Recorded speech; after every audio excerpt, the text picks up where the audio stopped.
ఈనాటి భారతీయ జనతా పార్టీ జిల్లా కార్యాలయంలో ఏర్పాటు చేసిన మీడియా సమావేశానికి వచ్చేసినటువంటి మీడియా మిత్రులందరూ కూడా స్వాగత నమస్కారాలు తెలియజేస్తాం.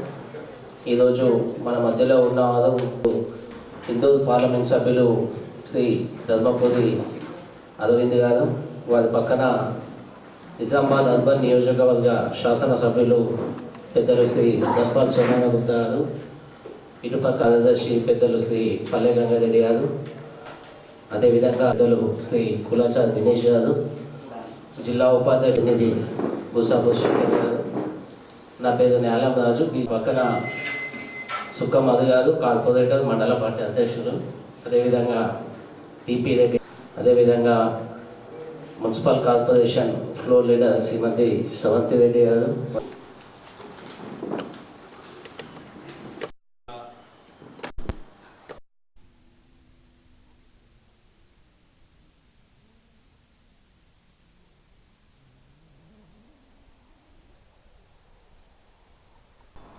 కాబట్టి నేను మాట్లాడినాక మీరు ఏం చర్చ చేయదలుచుకుంటే చేయవచ్చు. ఇవాళ ధన్పాల్ గారు, నేను స్వచ్ఛ తీర్థ్ కార్యక్రమంలో పొద్దున కిలా రామ మందిరంలో జరుపుకోవడం జరిగింది. రాముల వారు 22వ తారీఖు నాడు ఆ డోర్ పెట్టేసామా అట్లా రాముల వారు పుట్టిన స్థలానికి రావడం జరుగుతుంది. ఈ సమయంలో బతుకున్న వాళ్ళందరూ అదృష్టవంతులే.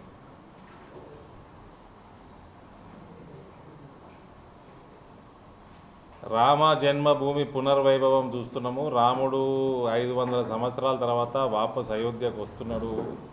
ఈ కార్యక్రమాన్ని మనము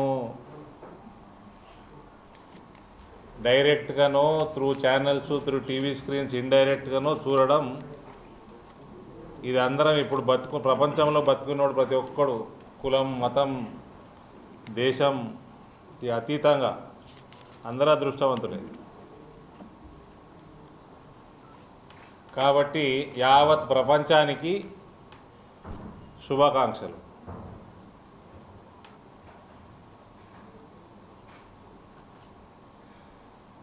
రాముల వారి కోర్టులో నడిచినప్పుడు, కోర్టు డెసిషన్ వచ్చినప్పుడు, ఆ సమయంలో సెక్యులర్ వాదులు చాలామంది మాట్లాడినారు. సెక్యులర్ వాదులు అంటే తెలుసు కదా,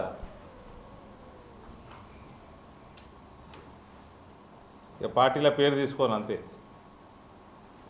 మందిరమే ఎందుకు, ఇక్కడ హాస్పిటల్ కట్టచ్చు కదా, ఇక్కడ కాలేజ్ కట్టచ్చు కదా అన్నారా లేదా? మీడియా మిత్రులు సపోర్ట్ చేయరు. చిట్ చాట్లో మీరు నన్ను అడిగేదానికంటే నేను అడిగేది ఎక్కువ ఉంటుంది. మరి 5 ఎకరాలు బాబ్రీ మస్జిద్కి ఇచ్చారు కదా, 5 ఎకరాలు బాబ్రీ మస్జిద్ ఇచ్చారు కదా ఆడ అయోధ్యలో. ఆడ ఏం కట్టాలి మరి? ఇప్పుడు మాట్లాడరు. ఆడ హాస్పిటల్ వద్దా? ఆడ హాస్పిటలు, కాలేజ్ వద్దా? ఆ ధైర్యం ఉండదు. మళ్ళా ముస్లిం ప్రాపర్టీలో మాట్లాడే ధైర్యం ఉండదు వీళ్ళకి, ఈ సెక్యులర్ వాదులకి. రామ మందిరంని కూలగొట్టినోడిది పేరు మీద రోడ్లు పెట్టుడు, కృష్ణ జన్మస్థలంలో డ్యామేజ్ చేసి ఆడ దాని మీద మస్జిద్ కట్టిన మతురలా వాని మీద పేరు పెట్టుడు,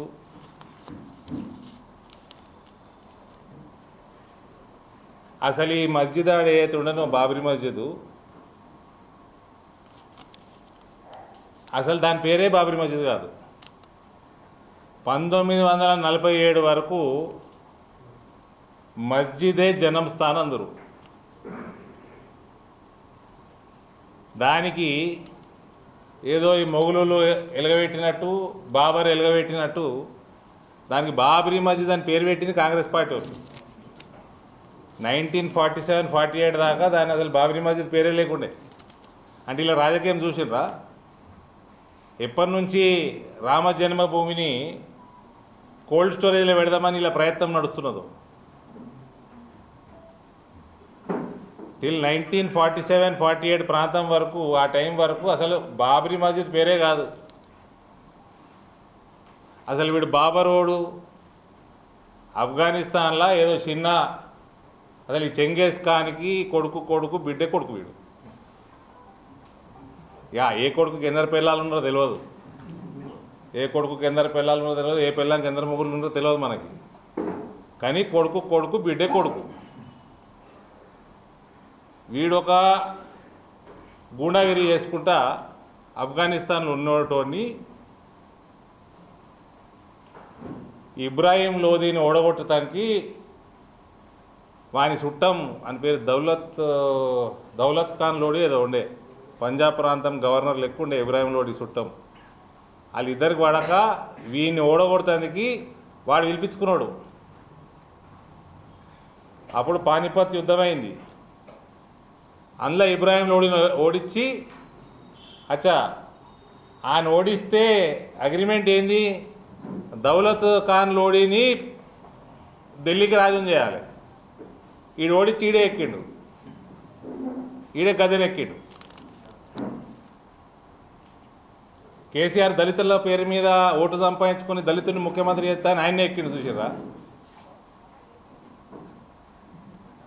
అట్లా వీడే ఎక్కిండు బాబర్. వీడు ఎక్కిండు అన్నాడు 1526లా. అంతే, subject 1 or 2 years here there. 1526లా వాడు వచ్చింది ఇండియాకి. రాగానే పానిపత్ యుద్ధము, రాగానే ఇబ్రాహీం లోడిని ఓడగొట్టాలి. ఆ యుద్ధంలో కొందరు హిందూ రాజులు ఇబ్రాహీం లోడిని ఓడగొట్టడానికి బాబర్కి సహాయం కూడా చేశారు. ఓడగొట్టినాక వీడు 1530లో వచ్చిండు. వీడు ఉన్నదే 4 ఏళ్ళు. 4 ఏళ్ళల్లో చేసిన పని మంచి పని ఏం లేదు. రామ మందిర్ కూలగొట్టిండు 1528లో అనుకుంటా. కూలగొట్టిన సంవత్సరానికి చచ్చిండు. రామ మందిర్ కూలగొట్టినాడు బత్తడా? ఆ రామ మందిర్ కూలగొట్టినందుకే చచ్చిండు వాడు. వాడు చచ్చింది వాని వయసు 47 ఏళ్ళు.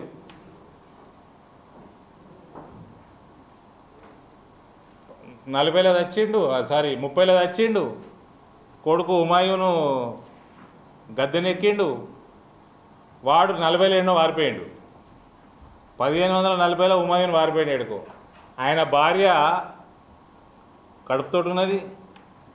నిండు గర్భిణిని మన రాజ్పూతుల ఇంట్లో రాజ్పూత్ రాజు ఇంట్లో జరా జాగ్రత్తగా చూసుకోండి అని చెప్పి అప్పచెప్పి వాడు ఎడుకో వారిపోయాడు. రాజ్పూతుల ఇంట్లో పుట్టింది అక్బరు. జోధా అక్బర్ సినిమాలో చూపించారు, నాకు ఇక యాదున్నది.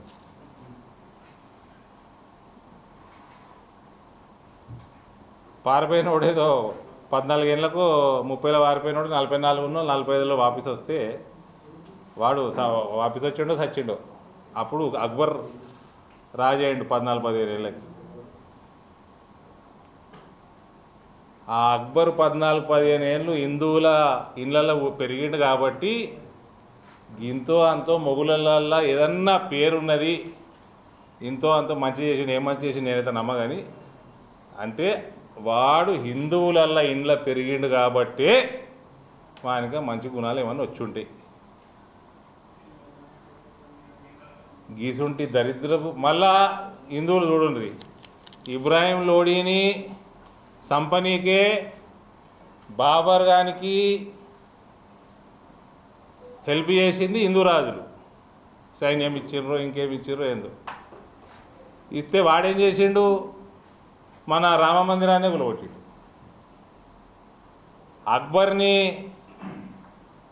అక్బర్ పుట్టుకకి పెంపుదలకి మళ్ళీ హెల్ప్ చేసింది మళ్ళీ హిందువులే. తెలుసో తెలియక మంచి చేద్దామంటే మనకే ఉల్టా చేస్తారు వీళ్ళు. ఈ చరిత్ర ఉన్నది బాబర్కి. ఆడ మస్జిద్ పేరు బాబరీ మస్జిదే లేదు. 1947 తర్వాత కాంగ్రెస్ పార్టీ గవర్నమెంట్లోకి వచ్చినాక దానికి బాబరీ మస్జిద్ అని పేరు పెట్టి ఇన్ని రోజులు డ్రామాలు చేసారు. డ్రామాలు చేసి మళ్ళా ఆడ హాస్పిటల్ కట్టచ్చు కదా, ఆడ కాలేజీలు కట్టచ్చు కదా, బాబరీ మస్జిద్కి చెందిన జాగాలు కట్టమని చెప్పారు. మేము వద్దంటున్నామా? డిమాండ్ చేయని మరి సెక్యులర్ పార్టీలన్నీ.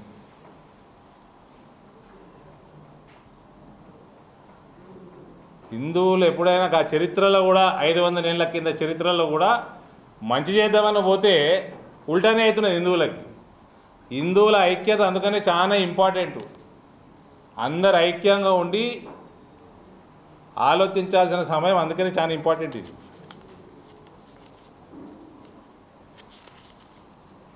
అట్టి 500 సంవత్సరాల తర్వాత భగవంతుడు వాపస్ అయోధ్యకు వస్తున్నాడంటే ఇప్పుడు ఉన్న నరేంద్ర మోడీ గారి పాలన రాముడికి కూడా నచ్చి ఆయన వాపస్ వస్తున్నట్టు లెక్క. భగవంతుణ్ణి ఎవరో తీసుకొస్తేనో రాడు. శ్రీ మహావిష్ణువు అవతారం. ఆయన వాపసు వస్తున్నాడంటే రామరాజ్యానికి చాలా దగ్గరలో నరేంద్ర మోడీ పాలన ఉన్నట్టు మనం నేనైతే అర్థం చేసుకుంటాను. అందుకని భగవంతుడు వాపసు వస్తున్నాడు. 22 జనవరి తర్వాత పూర్తి రామరాజ్యమే. ప్రతి హిందువు కోరుకోవాల్సింది రామరాజ్యమే. ఈడ ప్రతి దేశవాసి కోరుకోవాల్సింది రామరాజ్యమే. ఏ మతమన్నా కానీ ఇటువంటి ప్రతిష్టాపనకి ఇందూరు ప్రజల ఆశీర్వాదం వల్ల నాకు ఆహ్వానం లభించడం, నేను ఇందూరు ప్రజల ప్రతి ఒక్క నన్ను ఎన్నుకున్న ఓటర్కి పాదాభివందనం తెలియజేస్తున్నాను.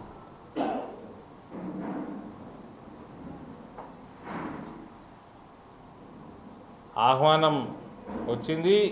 21 నాడు పోతాము, 22 నాడు దర్శనం చేసుకుంటాము, తెల్లారి వాపసు వస్తాము. దీనికోసం ఇందూరు పార్లమెంటు ప్రతి ఒక్క అన్నదమ్ముడికి అక్క చెల్లెకి నా పాదాభివందనలు తెలియజేస్తాం. మీరందరూ కూడా మీ మీడియా ఛానళ్ళ ద్వారా 22 జనవరిని దీపావళిగా చేసుకోవాల్సిందిగా, ప్రతి ఇంట్లో దీపాల వెలుగుతో ప్రతి ఇల్లు నిండిపోవాలని నేను మీ అందరూ కోరుతా ఉన్నా. పటాకులు అయితే దీపాల కంటే ఎక్కువ అమ్ముడుపోతున్నాయి. అటు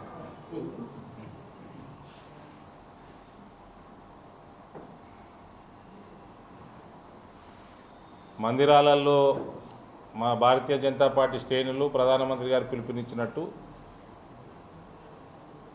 స్వచ్ఛతా అభియాన్లో అందరూ దయచేసి పాల్గొనండి.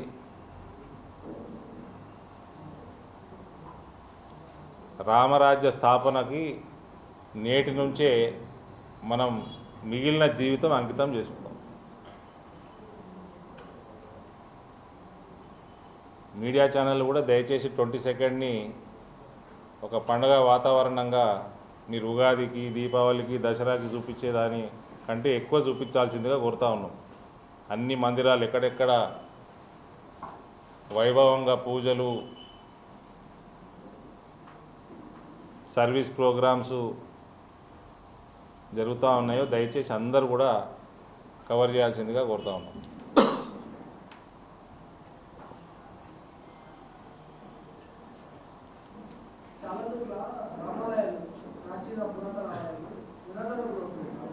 నిరంతర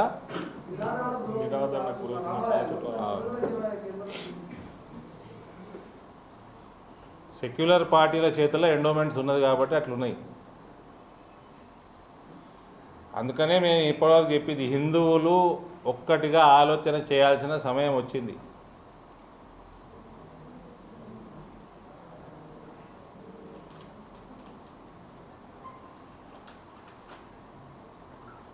బీజేపీ పాలిత రాష్ట్రాలలో ఏడా ఏమన్నా ఆ టర్మ్ ఏమన్నాడు తెలుగులో నిరాదరణ. ఈ బీజేపీ పాలిత రాష్ట్రాలలో ఏడా నిరాదరణ పాలైతలేవు గుడులు. సెక్యులర్ పార్టీలు ఉన్న కాడనే నిరాదరణ పాలైతాయి.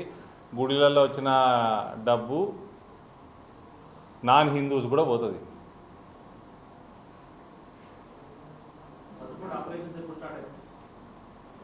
పసుపు బోర్డు ఆపరేషన్స్ ఆల్రెడీ స్టార్ట్ అయినాయి. స్పైసెస్ బోర్డు నుంచి పసుపు బోర్డు టేక్ ఓవర్ ప్రక్రియ మొదలైంది.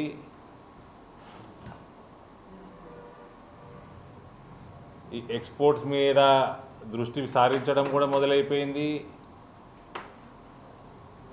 రానున్న కాలంలో ఎక్స్పోర్ట్స్ పెరుగుతాయి, ఆల్రెడీ పెరుగుతూనే ఉన్నాయి. ఇవాళ కూడా ఒక ఇంపార్టెంట్ పత్రికలో చదివిన నేను, కనీసం లీస్ట్ రేటు ఈ సీజన్లో 10,000 ఉంటుంది కనీసం. రానున్న కాలంలో పసుపు బోర్డు మాట ఇచ్చి, లిఖితపూర్వకంగా మాట ఇచ్చి తీసుకొచ్చిన ఎంపీగా, భారతీయ జనతా పార్టీ కార్యకర్తగా, మోడీ భక్తుడిగా చెప్తున్నా, పసుపు రేట్లు 20,000 దాటే వరకు నిద్రపోయేది లేదు. 20,000కి తక్కువ పసుపు రేటు ఉండదు.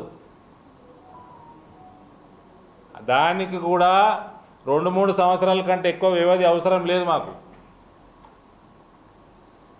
మా పనికి లోకల్ ప్రభుత్వాలు కాలడ్డం వేయకుండా చాలు. మాకు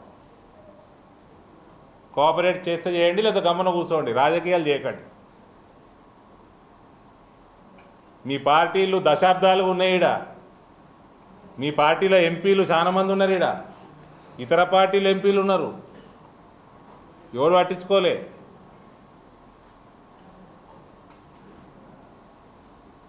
మేము చేసే పనికి అడ్డంకి రాజకీయాలు చేయకపోతే చాలు. ఈ రేట్ వస్తున్నది, ఇది ఏం ఫస్ట్ ఇయర్ కాదు. ఇది పోయిన సంవత్సరం కూడా జబ్బు వచ్చిన పసుపు తప్ప వేరే పసుపు అన్నిటికీ 8,000, 9,000 వచ్చినాయి. లాస్ట్ 3 ఏళ్ళ నుంచి పెరుగుతూనే ఉన్నది. సహకారం 0 రాష్ట్ర ప్రభుత్వం నుంచి. ఇప్పుడు వచ్చిన ప్రభుత్వం కూడా రాజకీయాలు చేయకపోతే చాలు. 20,000 దాటిచ్చే బాధ్యత నాది, భారతీయ జనతా పార్టీది, మోడీ గారి ప్రభుత్వాన్ని. మోడీ గారు ఆల్రెడీ పసుపు బోర్డుకి 400% ఎక్స్పోర్ట్స్ పెంచాలన్న టార్గెట్ ఇచ్చారు నెక్స్ట్ 6 సంవత్సరాలలో 2030 లోపల. ఆ టార్గెట్ తోటి పనులు మొదలైపోయినాయి. ఇంకో విషయం, పసుపు రైతులకి అమిత్ షా గారు 200 కోట్ల పసుపు రీసెర్చ్ సెంటర్ని స్థాపించడం జరుగుతుంది అని చెప్పిండు ఆయన.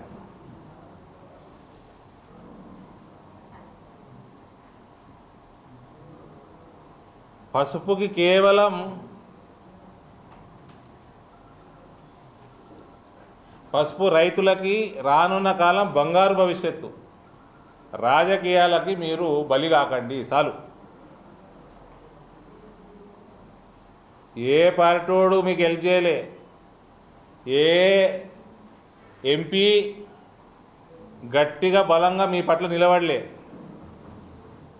అది రేటు కానీ, అది బోర్డు కానీ. దయచేసి మీరు ఎన్ని ఉద్యమాలు చేసిండ్రో అవన్నీ గుర్తు చేసుకొని రానున్న కాలంలో నరేంద్ర మోడీ గారికి మద్దతు ఇవ్వాలని నేను కోరుతా ఉన్నా. పనికిమాల రాజకీయాలకి దూరంగా ఉంటే మన పసుపు భవిష్యత్తు ఇంకా మంచిగా ఉంటుంది. రీసెర్చ్ సెంటర్ కూడా స్థాపిస్తామని కూడా నేను చెప్తా ఉన్నా. అవో నా స్టేట్మెంట్కి రాముడు ఆశీర్వాదం కూడా ఉంది. సార్, అయోధ్యలో శ్రీ రాముడు పేరు మీద భారతీయ జనతా పార్టీ రాజకీయాలు చేస్తుందని కాంగ్రెస్ పార్టీ ఆరోపిస్తుంది.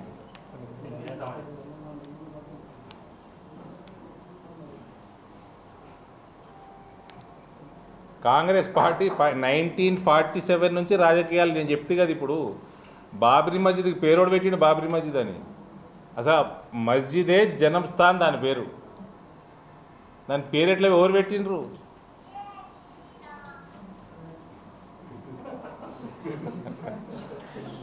పనికిమాల రాజకీయాలు చేసే కాంగ్రెస్ పార్టీ హిందువులకు దూరం అయికుండా పోతుంది.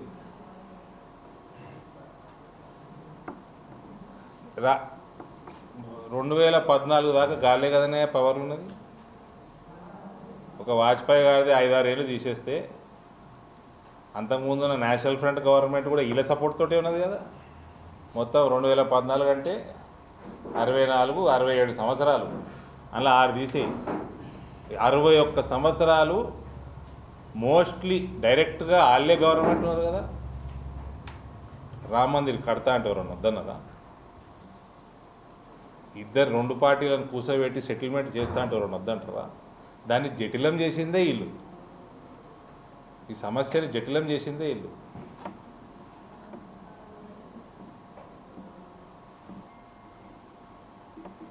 ఇలా గమ్మున పిలిచినప్పుడు వచ్చి ఇంత ఆశీర్వాదం తీసుకొని తీర్థం అయిపోతే ఇంత పుణ్యమని వచ్చు. మేము రాము, రాజకీయాలు చేస్తున్నారు. ఏం రాజకీయాలు చేస్తుంటే పండగ చేసుకుంటున్నాం. మీరు ఏం వద్దనమా?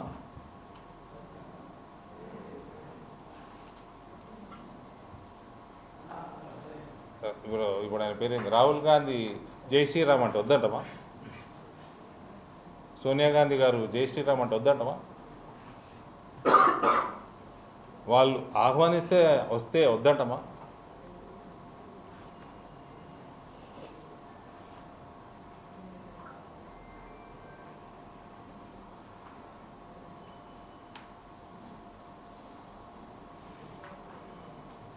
మథుర అంటే పార్టీలకు అతీతంగా చెప్తున్నా. 1987లో నేను పోయినా. మా నాయన తీసుకుపోయిండు నార్త్ ఇండియా టూర్ ఫ్యామిలీ. నా వయసు 11 సంవత్సరాలు. మథుర పోయినాము, కురుక్షేత్రం పోయినాము. మథురాల కృష్ణుడు జన్మించిన జైలు ఏతున్నదో ఆ జైలు లోపలికి పోయినాము. ఆ సెల్లు చూసినాము, ఆయన ఉన్న రూము, పుట్టిన రూము చూసినాము.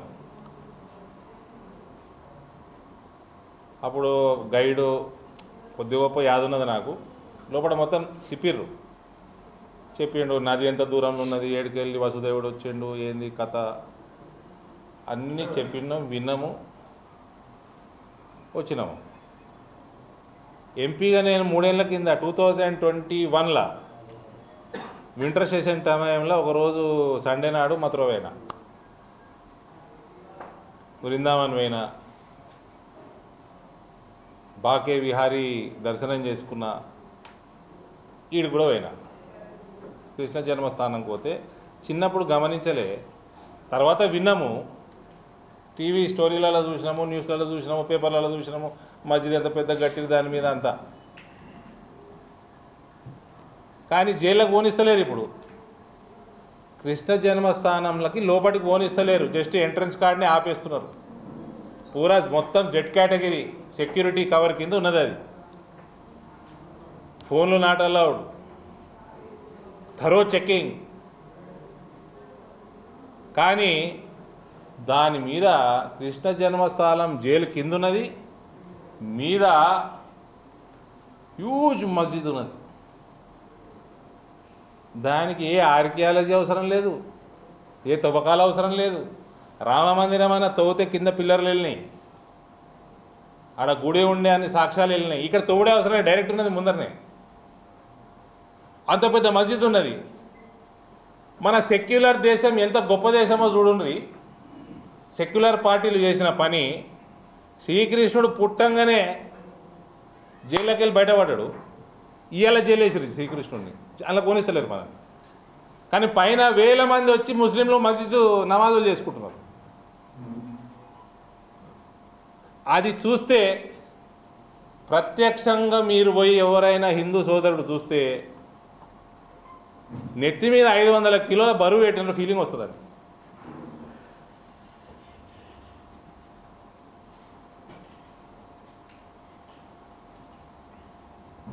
కాంగ్రెస్ పార్టీ రాజకీయాలు చేస్తున్నది, ఒకటి చేస్తుండండి రాజకీయాలు. కృష్ణ జన్మస్థానంలో హిందువుల్ని ఓనియరు, దాని మీద కట్టిన మస్జిదులనేమో వేల మంది పోయి నమాజులు చేస్తున్నారు. కృష్ణుడిని జైలు వేసినట్టుందా లేదా? ఇప్పుడు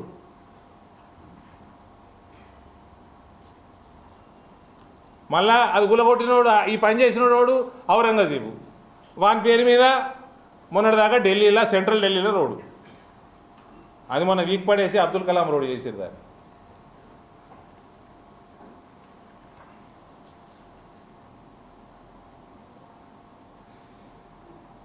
రాజకీయాలు ఎవరు చేస్తారు బ్రదర్? ఔరంగజేబు గారి పేరు మీద రోడ్డు పెట్టాల్సిన అవసరం ఉందా? ఓడి పెట్టిండు చెప్పరు.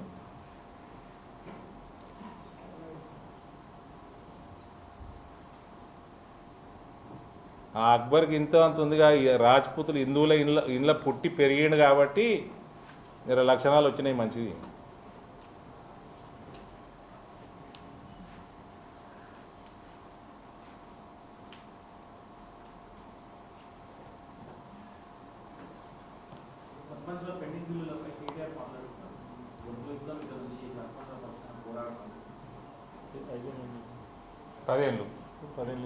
గంగాని 5 ఏళ్ళు ఏం చేసినట్టుంటాం. 5 ఏళ్ళు కాదు, 10 ఏళ్ళు ఏం ఈ TRS party is over closed. TRS party అన్నది బతకదు. ఇంకా ఏమైంది? ఆయన చెల్లె నిలబడదా ఇక్కడ? సపోర్ట్ చేస్తలేదు, రామభజనే చేస్తున్నది.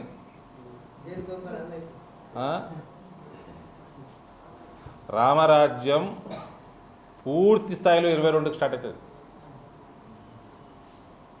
ఎవరు జైలుకు వాళ్ళు పోతారు, బయటికి రావాలని వస్తాడు. పాకిస్తాన్ మీద ఇరాన్ బాంబులు వేస్తుంది, పాకిస్తాన్ నాశనం అవుతుంది, పిఓకే కలుస్తుందేమో. రామరాజ్యం పూర్తి స్థాయిలో స్టార్ట్ అవుతుంది 22కి. రాముడు వాపసు వచ్చినాక, భగవంతుడు వాపసు వచ్చినాక రాదా అండి?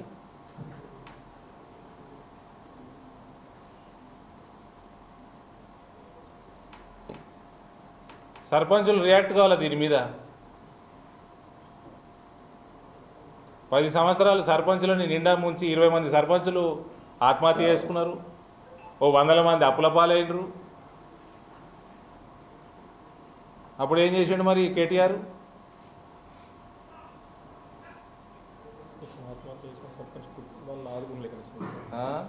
ఆత్మహత్య చేసుకున్న అప్పుల బాధలకు వీళ్ళు పెండింగ్ బిల్లులు ఇయ్యక ఆత్మహత్య చేసుకున్నటువంటి సర్పంచ్ల కనీసం ఆదుకోలేయాలని.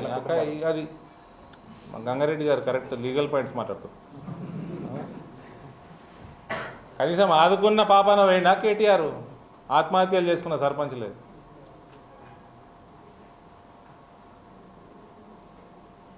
ఈడీ ఏమన్నారు? ఈడీ నోటీసులా? నర్సన్న అడిగి ఏందన్నా?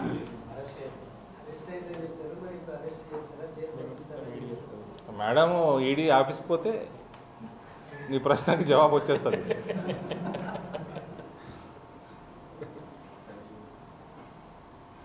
మన రేవంత్ గారు సీఎం ఎన్ని రోజులు అయింది? డిసెంబరు 45 డేస్ అయింది. ఇప్పటివరకైతే నోటీస్ ఇవ్వలే. సరే ఇంకా 4 రోజులు ఆదాం, ఎందుకు ఇస్తాడో చూద్దాం.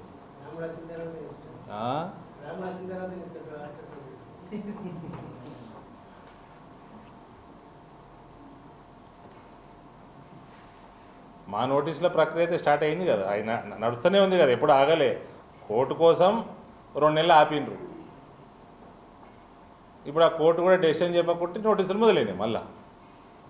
కేవలం మహిళా సెంటిమెంట్ కోసం నాకు తెలిసి, నాకున్న నాలెడ్జ్ ప్రకారం ఈడీ సంస్థ మర్యాదపూర్వకంగా మీరు తేల్చే వరకు మేము ఆగుతామని అప్పుడు సెప్టెంబర్లో అన్నది. నవంబర్ 18 దాకా తేలుస్తలే, కోర్టు ఇంకా తేలలే, ఇచ్చేసారు నోటీసు.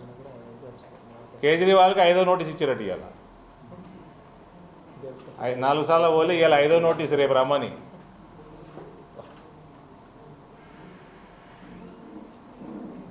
మేడం కూడా ఇస్తారు మళ్ళీ ఇప్పుడు మన వాళ్ళే కదా.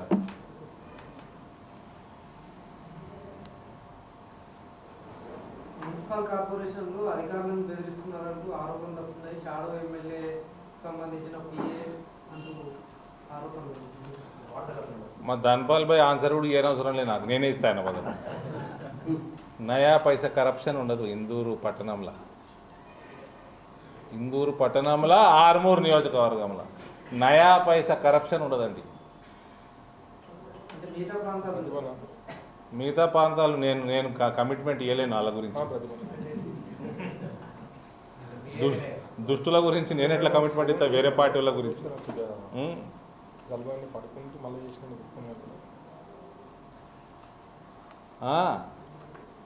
అయితే ఒకటే రిక్వెస్ట్, ధన్పాల్ గారు ఉన్నారు, రాకేష్ రెడ్డి గారు ఎక్కడున్నా, ఇన్నర్ సర్కిల్ ఎవరు పెట్టుకోకండి. మీరు పెట్టుకోలేదు, పెట్టుకోకండి. ఒకటే సర్కిల్, మన కాన్స్టిట్యున్సీ మొత్తం ఒకటే సర్కిల్. ఎవడు సర్కిల్ బయట లేడు, ఎవడు సర్కిల్ లోపల, అందరు లోపలనే ఉన్నారు. అందరు ఒకటే జాగాలో ఉన్నారు, equi distant. Don't have inner circle. ఇవాళ రేపు అంతా సోషల్ మీడియా జమానా, టెక్నాలజీ వాడుకొని direct zero corruption constituencies, Nizamabad parliament, Nizamabad urban, Armoor assembly. I guarantee.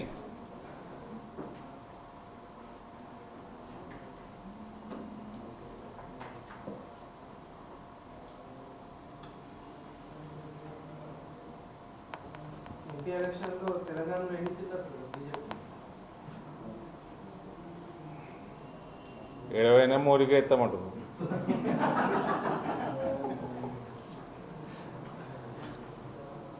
మాకు కూడా అంచనా చేసుడు కష్టంగానే ఉంది.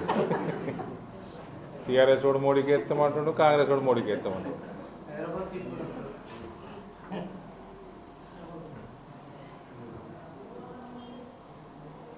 ముస్లింలకి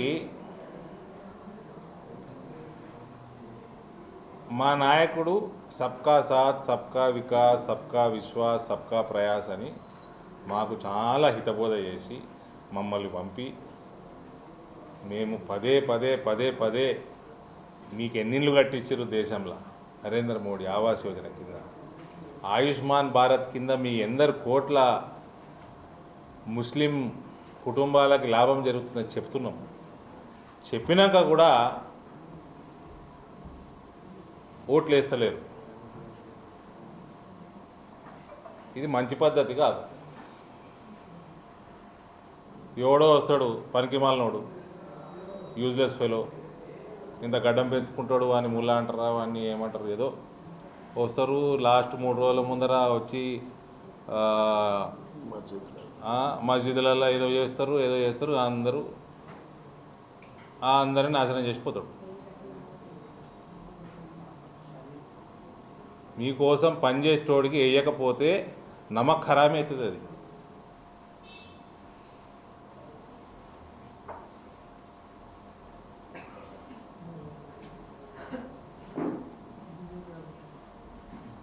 పనిచేసేటోడికి ఓటేయాలి. కానీ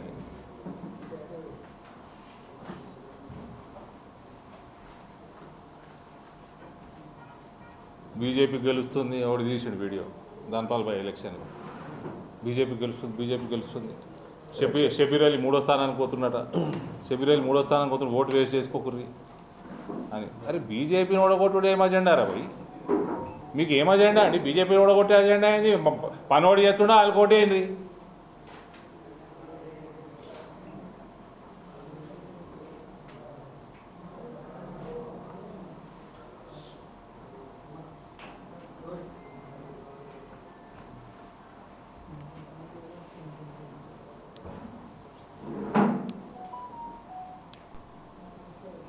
Arasapalli railway bridge foundation stone ఉన్నది ఈ నెల వారం రోజులల్లో 25కి డిసైడ్ చేసినాం. అరసపల్లి ఫ్లైఓవర్ మాధవ్ నగర్ నడుస్తూనే ఉంది. ఈ ఇయర్లో మాధవ్ నగర్ ఓపెనింగ్ చేసుకోవచ్చు. ఆర్మూర్లో ఒకటి ఓపెనింగ్ అయిపోయింది, రెండోది కూడా 2 monthsలో ఓపెనింగ్ ఉంది. ఇక అడవి మామిడిపల్లిది నేను ఇంతకుముందు కూడా ఆడ మాట్లాడినా. అడవి మామిడిపల్లి ఆర్మూరు ప్రజలు నిజామాబాద్ పట్టణ ప్రజలు ప్రత్యేకంగా వినాలే. అక్కడ సుమారు 20 కోట్లతోటి కడుతున్నది. 4-5 ఏళ్ల కింద డిపాజిట్ చేసిన పైసలు టీఆర్ఎస్ వాడు దారి మళ్ళీ ఇచ్చేసిండు. అది ఆఫీసర్లు కుండ బద్దలు కొట్టినట్టు మొన్న ఒప్పుకున్నారు. ఇన్ని రోజులు ఒప్పుకోలే. కాంట్రాక్టరు ఆఫీసర్లు అందరూ ఒప్పుకున్నారు. ఆడ టీఆర్ఎస్ వాళ్ళ భయానికి ఒప్పుకోలే. ఇప్పుడు ఆ పైసలు ఎడిగాయి. ఇలా కథ అట్లున్న టీఆర్ఎస్ వాళ్ళ కథ.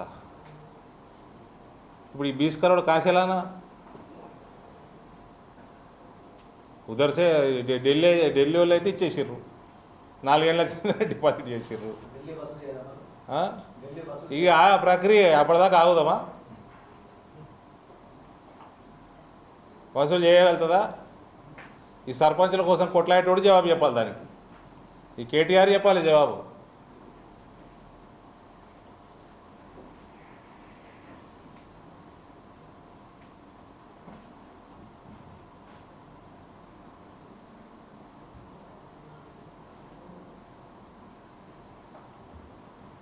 ఫ్లైఓవర్ తప్ప వేరే అన్నీ సక్రమంగా సమయానికి అయిపోతాయి. అరసపల్లి 25కి ఫౌండేషన్ స్టోను స్టార్ట్. నెక్స్ట్ అతి త్వరలో బోధనలో 2 శాంక్షన్ అవుతాయి.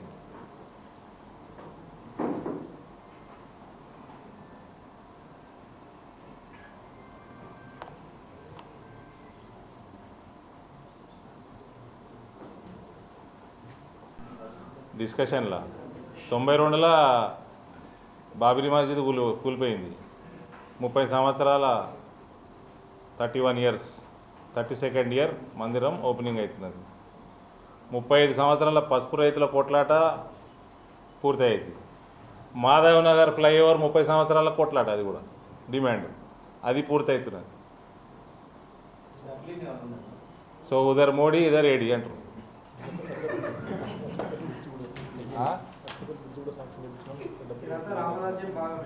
అరసపల్లి బ్రిడ్జ్ చేయించినాం. ఫౌండేషన్ స్టోన్ వేస్తున్నా 25 అని చెప్పిన అలాగే తెలుసు. 130 కోట్లు మనే.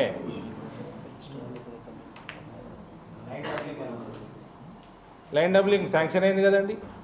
శాంక్షన్ అయింది, అడ్వాన్స్ స్టేజ్లో ఉంది. అది కూడా వర్క్స్ కూడా మొదలయ్యే టైం కూడా దగ్గర పడ్డది.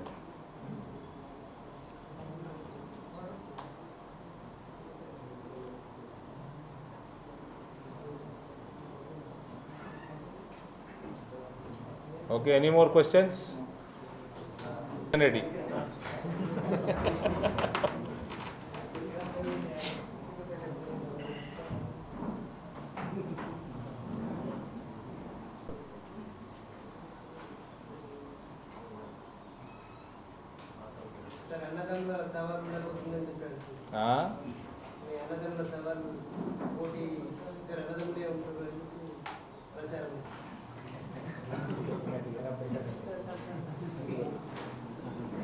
मैं एक मेरे दो.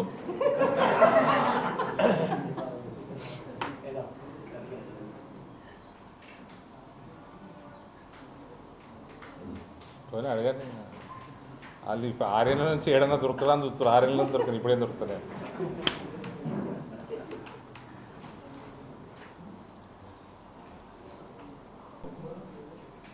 I do not have siblings. According to me, I have 2 kids. पत्नी मैं और हमारे 2 बस.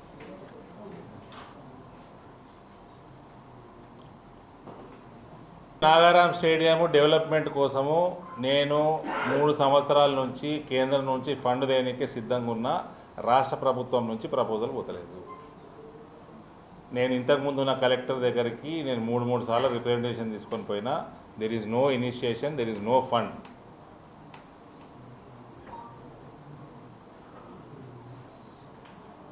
స్టేట్ గవర్నమెంట్ ప్రపోజల్ పంపితే సెంటర్ మస్తుగా ఇస్తుంది. స్పోర్ట్స్కి విపరీతంగా ప్రమోట్ చేస్తుంది కేంద్ర ప్రభుత్వం, మోడీ గారి ప్రభుత్వం. చూస్తూనే ఉన్నారు మీరు. ఖేలో ఇండియా అని ఇప్పుడు కూడా ప్రధానమంత్రి గారు ఆటల కార్యక్రమాలు పెట్టమని చెప్పిండ్రు. అండ్ మన దగ్గర ఇంత పెద్ద పట్టణానికి కరెక్ట్ ఆనెస్ట్లీ స్పీకింగ్ సౌకర్యం లేదు. Just because non-performing state governments.